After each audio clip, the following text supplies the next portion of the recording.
Hi everyone, today we're sharing the latest progress on our vegetable garden. This is going to be a very busy episode. Earlier, we worked hard to clean up the whole area, and this empty land finally turned into this.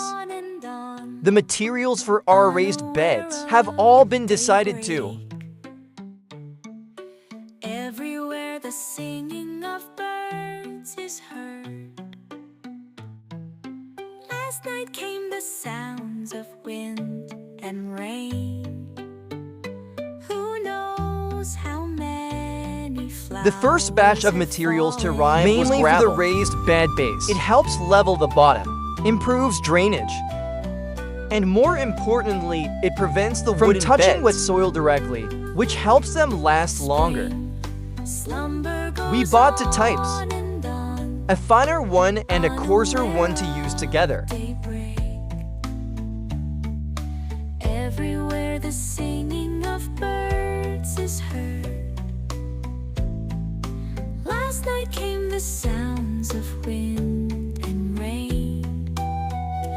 Who knows how many flowers have fallen.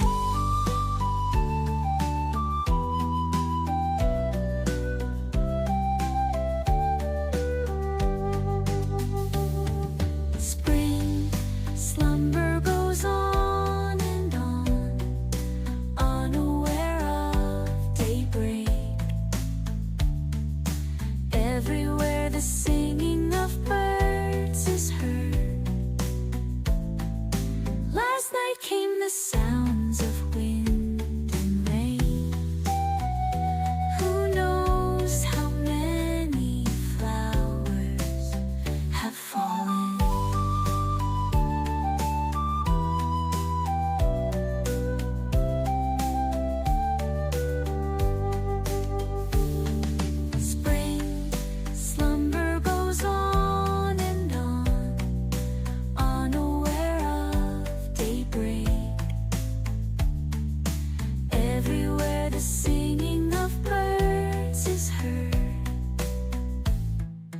Last night came the sounds of wind and rain. Who knows how many flowers have fallen.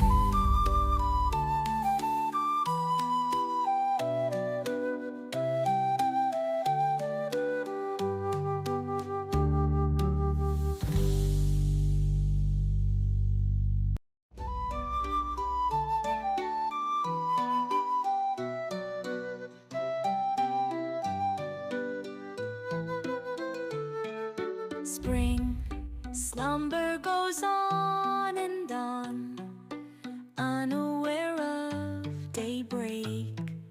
The second batch of materials arrived too. The wood for our raised beds, right on time. Last night came the sounds of wind and rain. In the end, we decided to switch to 2 for untreated pine boards. We bought 140 boards in total, including 100 8-foot boards, to build 3 different types of raised beds. We're building 16 raised beds in total for square tall beds with 6 layers, and 8 long low beds with 4 layers. Since the sizes are different, every board had to be cut again. Before screwing and assembling, our tools had to come out too. Even the hacksaw we found in the garden had to be put to work.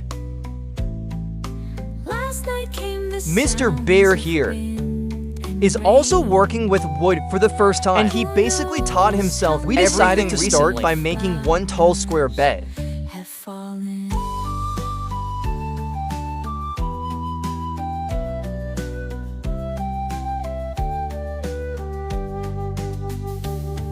Spring, slumber goes on and on, unaware of daybreak. Everywhere the singing of birds is heard. Last night came the sounds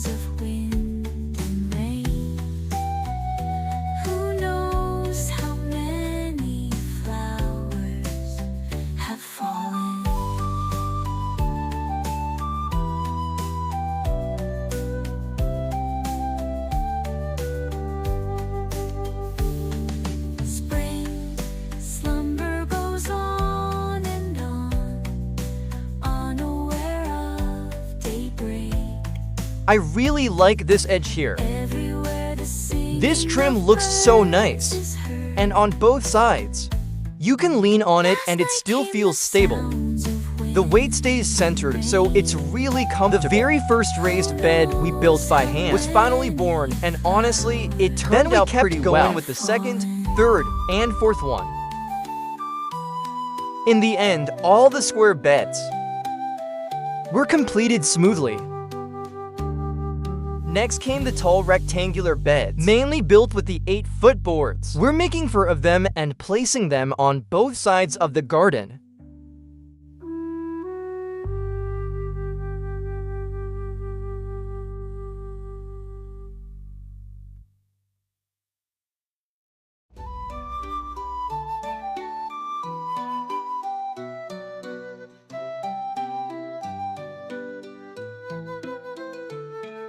Spring, slumber goes on and on, unaware of daybreak. Everywhere the singing of birds is heard. Last night came the sounds of wind and rain. Who knows how many flowers have fallen?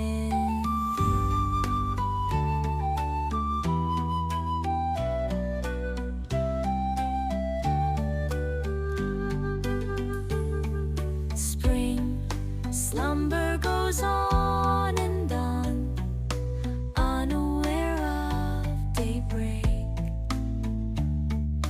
Everywhere the singing of birds is heard. Last night came the sounds of wind and rain. Who knows how many flowers have fallen?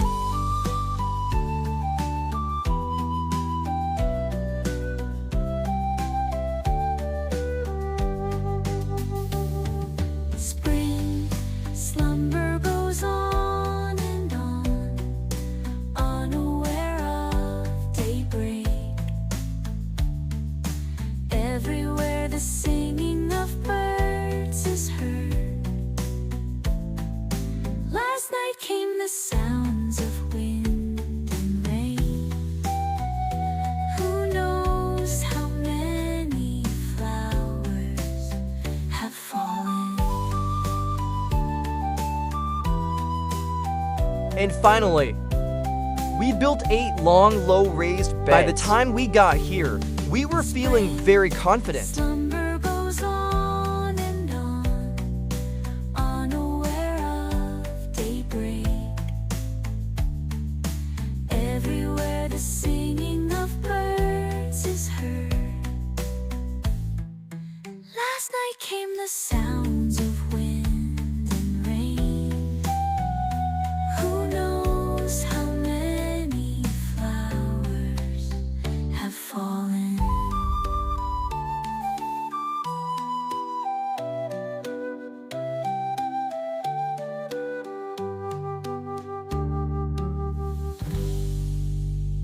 Because the low beds sit right next to the tall beds, we thought that if we attached them directly, it would save both work and material. That seemed like a good enough plan. Spring, slumber goes on and on, unaware of daybreak. Take a look at the first connected low bed we made. It looked pretty good, right? But somehow, mistakes always happen when you're closest to the finish line. We were about to finish the last 7 when we suddenly realized that the bed positions had shifted. We had to readjust all of them, and the base underneath also had to be redone. After working so many days in a row, we were completely exhausted. The first thing we had to redo was the low-raised beds. When we adjusted the bed positions, we realized the connected design was hard to move and not stable enough. If one side lifted in the future, the connection point could easily get damaged. So we went back to the original plan. We removed the connected side and added boards back in. That's what finally gave us the kind of low bed we actually wanted. The second fix was moving the shifted beds back into place.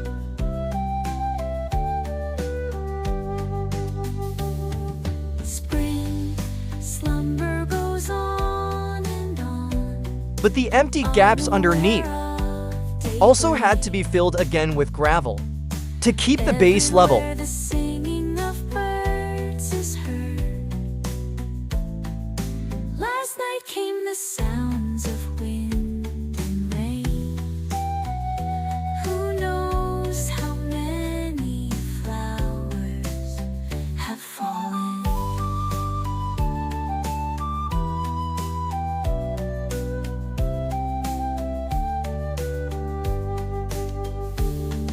Spring slumber goes on and Look, our raised beds are finally done.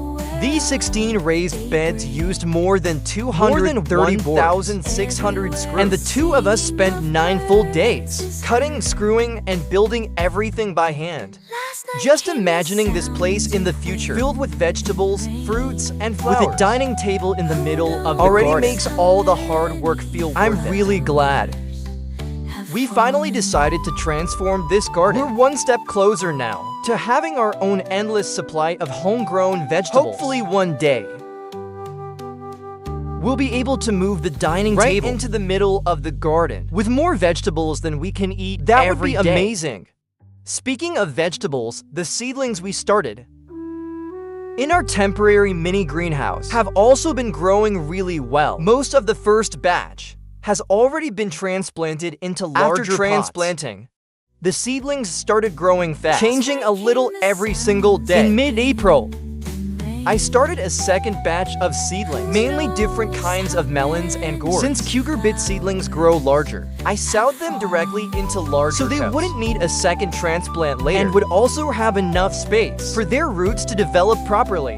This garden has never grown these kinds of melons and gourds before. So from here on, it's your time to shine. Later, I also started a few more seeds to replace some weaker first batch seedlings, along with a few volunteer seeds taken from the vegetables we already had. Once the second batch came up, there was honestly no space left to make room for the new seedlings. On sunny days, I moved the first batch to get some sun and start hardening them off. And on rainy days, everyone just has to squeeze in together a little. The plant grow light we brought with us when we moved has also been incredibly useful this time. Grow well, little ones. Once the weather warms up, you'll be able to go outside and look at the stars. That's all for this episode. Next, we'll be preparing the soil, filling the raised beds, and getting everything ready for transplanting. Thank you so much for watching and for building and growing with us. See you in the next episode. Bye-bye.